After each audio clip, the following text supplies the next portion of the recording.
हे welcome back guys. एक बार फिर मैं एक छोटी सी स्टोरी लेकर आया हूँ और ये भी स्टोरी बहुत अच्छी स्टोरी है। गाइस, मैं अपने हर वीडियो में आपसे कहता हूँ कि अगर आपको इंग्लिश बोलना है, समझना है, तो आपको रीडिंग की हैबिट जरूर जरूर डालनी होगी।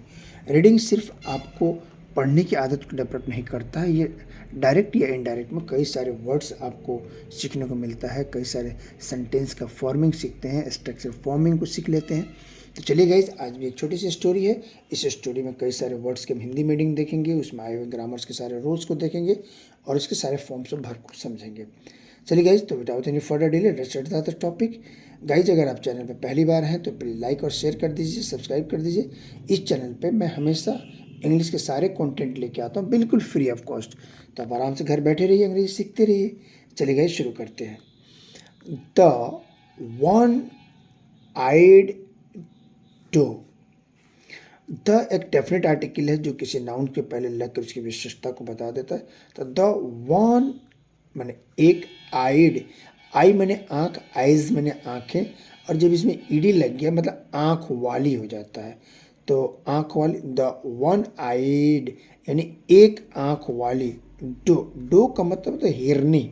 डो का मतलब हिरनी, डो का मतलब हिरनी, हिरनी को डो कहते हैं। और हिरन को डियर कह सकते हैं, स्टैग कहते हैं, हड भी कहते हैं, लेकिन हिरनी को क्या कहते हैं? डॉय।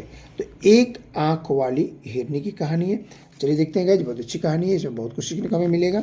चलिए, once upon a time, once upon a time एक फ्रेज है जिसका मतलब एक समय की बात है। There was a forest surrounded by mountains and a lake. There, जब किसी सेंटेंस की शुरुआत देयर से होती है तो उसका कोई मतलब नहीं होता है, वो सिर्फ सेंटेंस को खड़ा करने के लिए देयर की यूज किया जाता है। लेकिन वही देयर अगर सेंटेंस के बीच या लास्ट में आ जाए तो उसका सेंस हो जाता है वहाँ के सेंस में। तो यहाँ का देयर वाज यानी था एक जंगल, सराउंडेड, सराउंडेड का मतलब होता है घिरा हुआ, by mountains and a lake. एक जंगल, एक जंगल जो था लेक और पहाड़ों से घिरा हुआ, यानी एक जंगल एक सुंदर से झील और पहाड़ों से घिरा हुआ था। इन द फॉरेस्ट, जंगल में, लिव्ड अ ब्यूटीफुल डो। इसे डो पढ़ते हैं बेटा, डोए नहीं पढ़ेंगे, ड्यू नहीं पढ़ेंगे, इसे डो पढ़ते हैं। तो इन द फॉरेस्ट, जंगल में, लिव्ड, लिव का सेकेंड फॉर्म लिव्ड यानी रहती थी या रहता था, तो रहती थी। अब ब्यूटीफुल, एक सुंदर, डो, डो माने हिरनी। Which was blind in one eye, which माने जो, जो एक आँख से अंधी थी। विच वॉज ब्लाइंड जो अंधी थी, इन वन आई एक आँख से वो अंधी थी।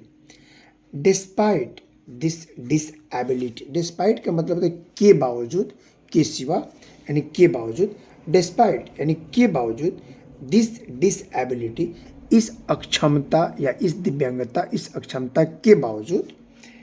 सी वॉज हैप्पी वह खुश थी, ब्रेव बहादुर थी, एंड अलर्ट और सतर्क थी।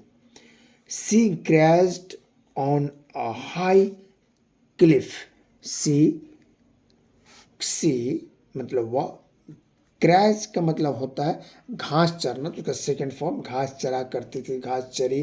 सी क्रैश्ड वो चरा करती थी, ऑन अ हाई क्लिफ ऊंची चट्टानों पर वह घास चरा करती थी।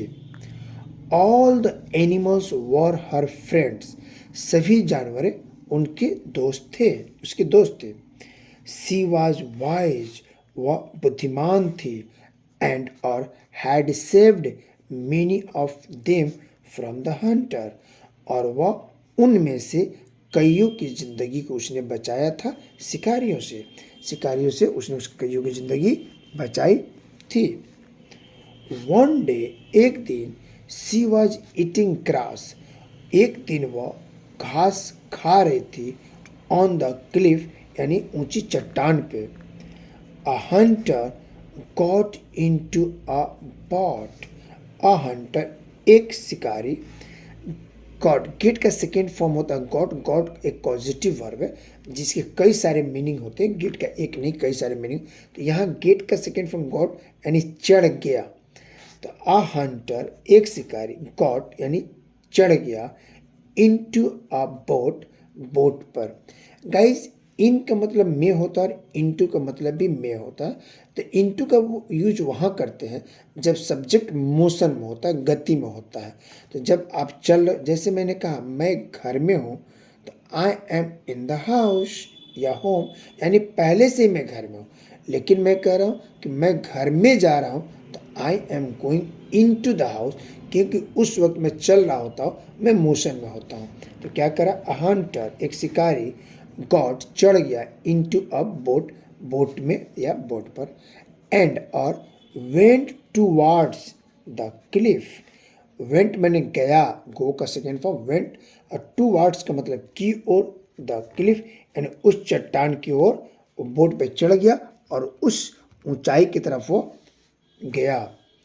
सी वाज क्रैशिंग ऑन, जहाँ पर सी वाज वो थी, क्रैशिंग मतलब चल रही थी, ऑन यानी जहाँ पर वो जो वन आई डोए था, डो वो चल रही थी, वहाँ पर वो चला गया।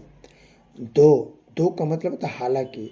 सी वाज बिजी ईटिंग, हालांकि वो खाने में बिजी थी। Her sharp ears alert her to the danger, her sharp ears उसकी शार्प तेज कान, अलर्ट यानी सतर्क किया, हर उसे, टू द डेंजर खतरे से, क्योंकि जो शिकारी था उसकी आवाज़ सुनकर वो अलर्ट हो गई।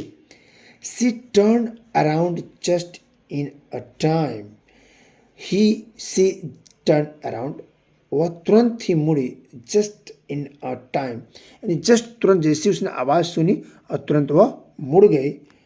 टू सी को देखा, टू सी द हंटर शिकारी, take an aim, take an aim यानी कि वो निशाने पर ले लिया है, विथ हिज बॉ मतलब धनुष, एंड एरो, जस्ट उसने पीछे देखा तो बोट पर वो नाविक बैठा था और उसने इस डो की तरफ, हिरनी की तरफ अपने धनुष और तीर यानी गन को तान दिया था। And arrow, as soon as guys यह एक फ्रेज है जिसके मतलब होता है जैसे ही या यथाशीघ्र। तो यहाँ मतलब हुआ यथाशीघ्र या जैसे ही।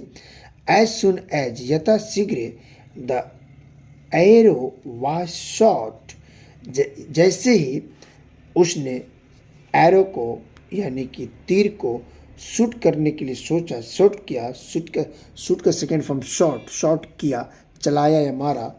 The doe ran into the forest, the doe मतलब हिरन, डो हिरन, रन का सेकेंड फॉर्म रैन, भाग गई, इनटू मतलब में, द फॉरेस्ट वो जंगल में भाग गई। अभी मैंने गाइस बताया कि इनटू का यूज करते हैं जब कोई चीज़ मोशन में होता है।